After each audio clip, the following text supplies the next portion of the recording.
I am the rage that reigns, red cousin.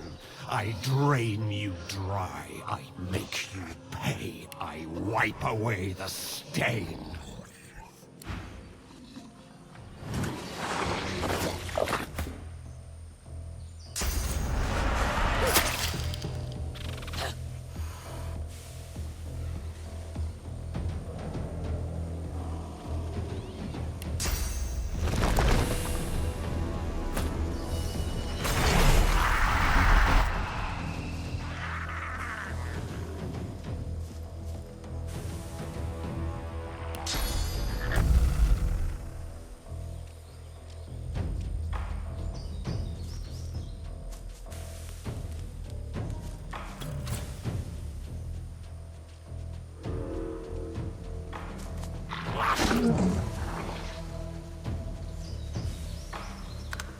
I am dead and light.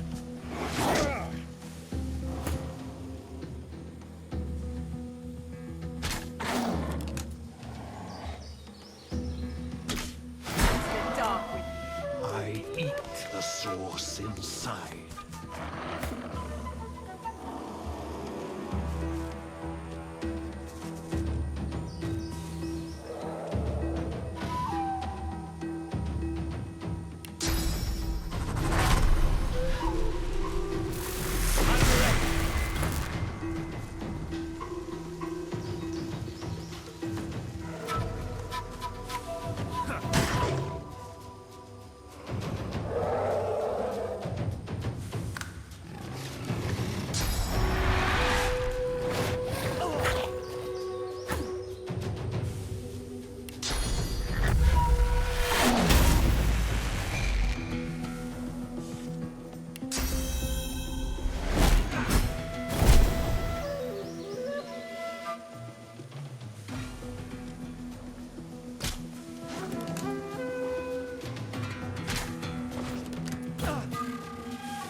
From fire and earth as well, but I've yet to find you.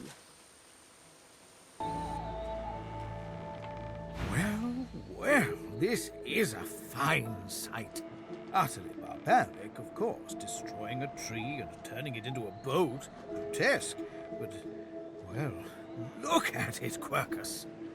A floating nest, surrounded on all sides by salt water, pure poison to a tree's root. The great acorn could never reach us out here.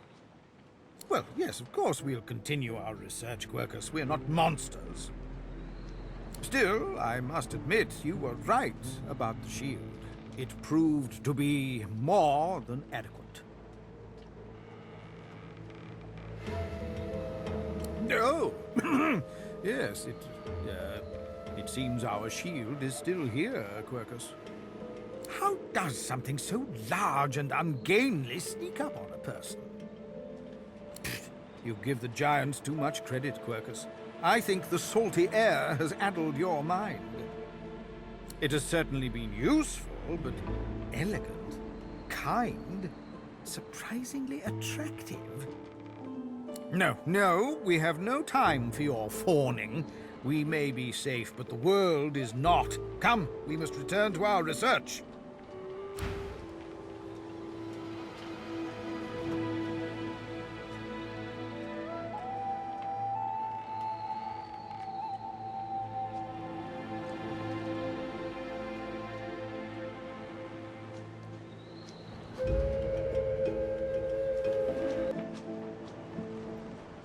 I won't see them tossed overboard.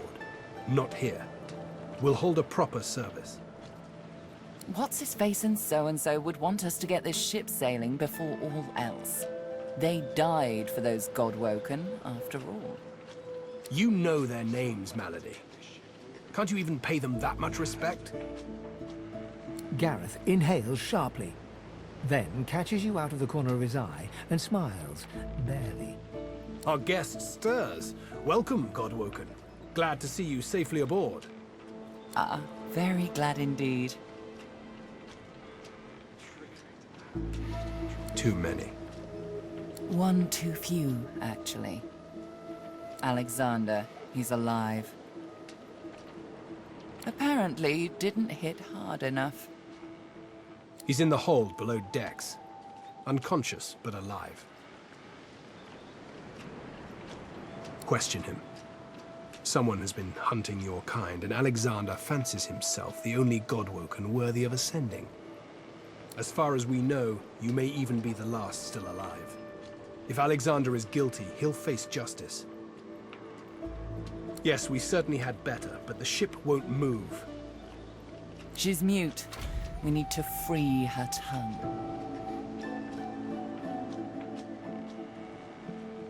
This is barbarous magic. Expedient magic, actually. The ship is made of live wood. It has the spirit of an elven ancestor tree within it. It seems Dallas has found a way to bind that spirit to her. That means only she can control it, unless we can find a way to break the bond. Go ahead and try. Maybe a pure breed will have better luck than I did. But whatever you do, hurry it up. The longer we sit here, the higher the chance the Order will get their hands on you. We won't let that happen. Yes, yes, and all that. The Seekers, the survivors of us, have been combing the ship from bow to rudder. It hasn't been easy. This place is laced with dark magic. These Seekers have such a limited skill set. We lost a man in the search. Malady might not appreciate that, but I do. And I hope you do too. I'm sure the Godwoken will be able to get the ship moving. They kind of like to feel useful, don't they? Hopefully, you'll never have to find out.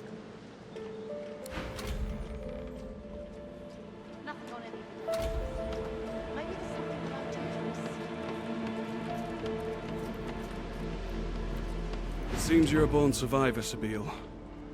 Let's hope we can get this ship moving, so your efforts won't have been in vain.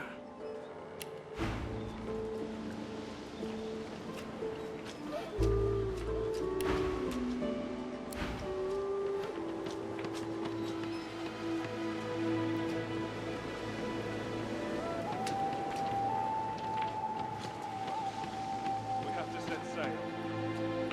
Ah, there's the pure breed now. This is Dallas's ship, but she can't have been the only one who could get it moving. It'd be too risky, and Dallas is anything but careless. There's a way to move this ship on board, I'm sure of it. You'd be surprised. A ship like this holds many secrets. Hopefully you can discover some these Seekers might have missed. The figurehead has certainly caused a commotion lately. But then again, so have the doors downstairs. Everywhere you look, a hunk of wood looking to incinerate or stymie you. Dying to hear them, pure breed. Meister Siva is one of a rare breed. She'd do anything in the name of a cause, and her cause happens to be you. She's desperate to meet a living Godwoken. She'll be exceedingly pleased we're en route. We'd better not leave her waiting. She's a bit particular. She's the founder of these Seekers, and she's powerful. That means something when I say it. Your kind can reach astounding heights. Meister Siva can help you do just that. A place called Driftwood hosts to putrid fish, putrid dwarves, and Meister Siva herself. You'll probably find it quite comfortable.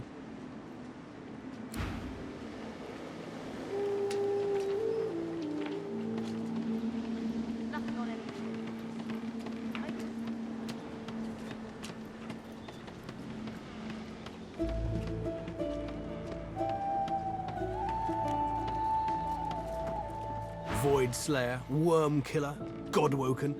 You have many names. Let's add ship's captain to the list once we get this thing moving, shall we? Driftwood, of course. Little fishing village. Not very welcoming, but you'll brighten it up, I'm sure. Got family near there. Not the adventuring types.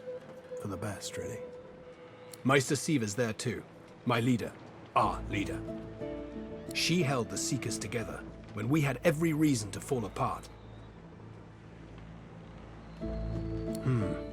Think of her as a teacher.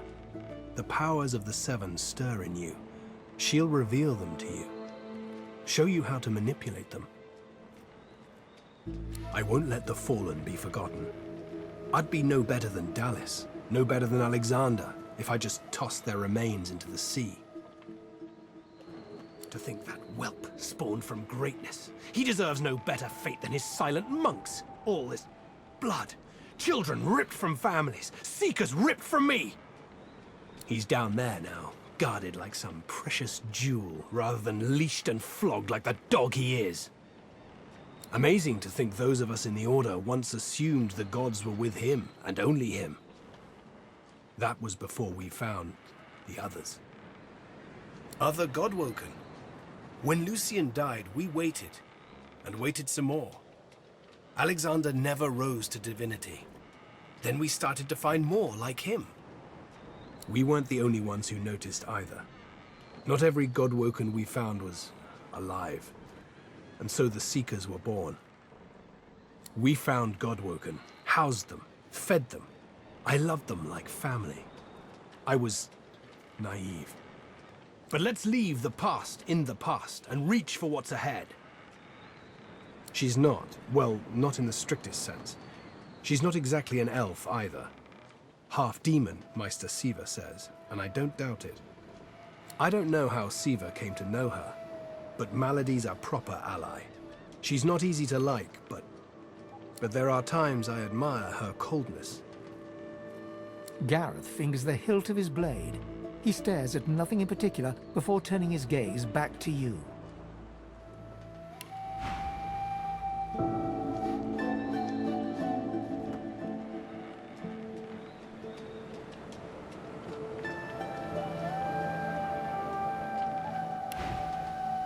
Keep Lucian close, Godwoken.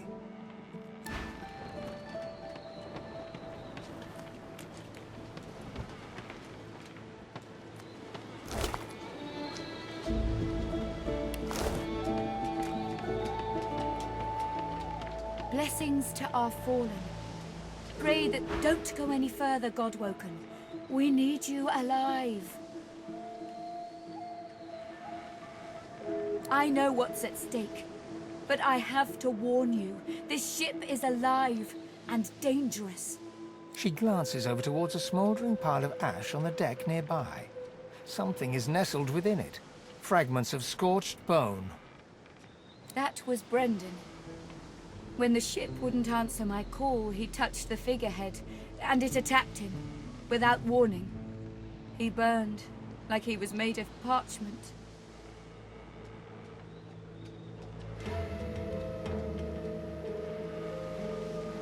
Her eyes flick over to the smouldering ashes once again, her head held at a despondent angle. Thank you. We were held captive together, on this ship. He kept my spirits up. Now he's dead. She sighs. I know. Just be careful. Nothing. The ship is live wood, that much is clear. But I couldn't communicate with it. The Magisters must have done something, warped it somehow. I just don't know what.